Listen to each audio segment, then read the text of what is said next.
So what is it about abandoned places that people find so fascinating? These places were once thriving and now they're in ruin. From asylums to shipwrecks, today I'm going to bring you my top 5 abandoned places in Maryland.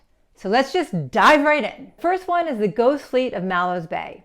Tucked away in a tiny bay along the Potomac River is one of the world's largest ship graveyards, a slowly decaying testament to the most expensive shipbuilding endeavor in modern history. Mallows Bay contains the wrecks of nearly 230 vessels. The ships date back to the First World War, when the U.S. found itself in dire need of transport vessels for soldiers and supplies. Steel was reserved for ships that would see battle, so they rushed to make 1,000 ships made of wood in 18 months. Well, they never made the deadline, and the ships are really poorly constructed.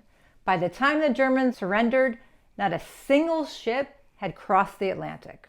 With the war over and steel once again in abundance, the ships were discarded and left to rot in the Potomac. The last effort to clean up the ships in the 1960s discovered that the shipwrecks had, in their non-toxic wooden state, became the foundation of an active and thriving ecosystem. Acting as vessels for new life, the ghost ships will remain in the bay until they crumble away to nothing in the waters where they rest. Next, we have the Forest Haven Asylum in Fort Meade. This abandoned asylum was once a state-of-the-art facility before devolving into one of the most deadly mental institutions in American history. Opened in 1925, it was initially made to treat children who were mentally ill, handicapped, or otherwise just couldn't function in normal society. Unfortunately, as funding was reduced drastically in the 1960s, it became notorious for abuse and even death inflicted on those it was supposed to serve. At the time Forest Haven Asylum closed its doors in 1991,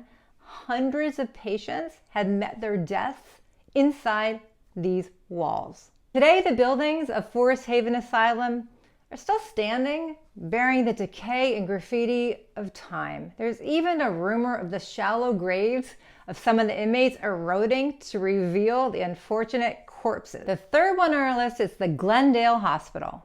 In the early 1930s, at the height of the Great Depression, a tuberculosis epidemic swept throughout Washington, D.C. As hospitals became overcrowded, sounds familiar? It became clear a dedicated facility was needed to handle the outbreak. So in 1934, the Glendale Hospital was built on 216 acres with 23 buildings. They thought the prolonged exposure to sunlight and fresh air would treat TB, so rooftop gardens were installed and expansive lawns. As doctors discovered antibiotics proved more successful in treating TB and they became more widely available in the 1950s, the number of tuberculosis patients in Glendale Hospital dwindled until in 1960, it was repurposed as a nursing home and hospital for indigent patients. The facility finally closed in 1982 due to the high levels of asbestos in the buildings, as well as just the cost to upkeep it. It sits unused since then and attracts graffiti artists, ghost hunters, and curious explorers. The Winderbourne Mansion is a Victorian house built in 1884 by the wealthy and well-connected Enoch and Mary Tutton. Enoch was a well-respected Washington lawyer, and Mary came from a really wealthy family that included her father, Timothy Ho, a senator from Wisconsin. Many locals believe that the house is haunted because of all the terrible tragedies that occurred there. All 3 of the Tutton children caught typhoid fever, likely from drinking contaminated water, and one of them actually died.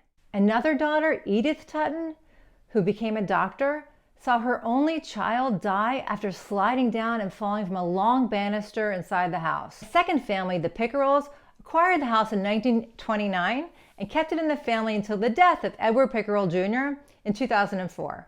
His brother has tried to sell it ever since, but no success.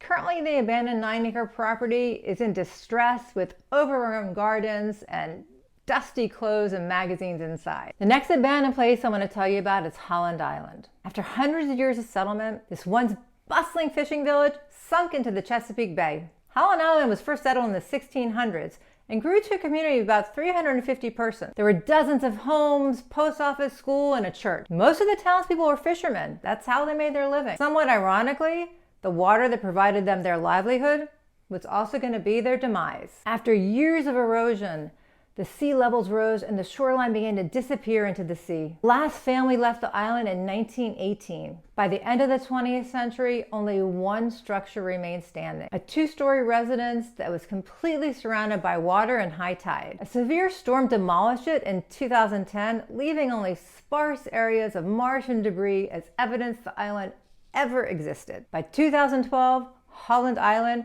had completely eroded. Although nothing can be seen from the surface, the town is still down there, somewhere underneath the sea. So what are your thoughts about all these places? I think they're fascinating. If you want to know more about Maryland, click on one of these videos. If you're thinking about moving to Maryland or DC, my team and I would love to help you. I am a licensed realtor in Maryland and DC. Call, email, text, any way you want to reach out, we've got your back. And if you like these videos, please tell your friends and subscribe. I do appreciate it. Thanks for watching. Bye.